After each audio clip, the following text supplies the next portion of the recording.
Company ఎప్పుడు వచ్చింది? 2004 June 2వ తారీఖు. ఎన్ని సంవత్సరాలు అయింది?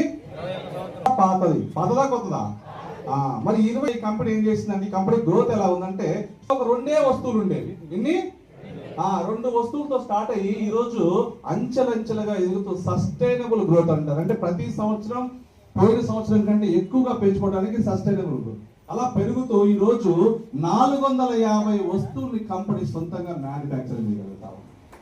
450లో దాదాపు 90% సొంతంగా మ్యానుఫ్యాక్చరింగ్ చేసి ఒక 10% మాత్రం ప్రపంచంలో ది బెస్ట్ ప్రోడక్ట్స్ ఎక్కడ చూసుకొని వాటిని అడాప్ట్ చేసుకొని మనకిస్తా ఉంది. వెస్టేజ్ లో దొరికే వస్తువు ఇంకెక్కడా దొరకదు, దొరకడానికి అవకాశమే లేదు. మీకు బయట వేరే వ్యక్తులు ఏదో నమ్ముతా ఉండొచ్చేమో కానీ అది వెస్టేజ్ ప్రోడక్ట్ కాదు, వితౌట్ బిల్ అయి ఉండొచ్చు. సో ఇప్పుడు మీకు ఒక వాటర్ ప్యూరిఫైర్ అన్న మన దగ్గర ఒక షార్ప్ అనే ఒక వాటర్ ప్యూరిఫైర్ ఉంటుంది.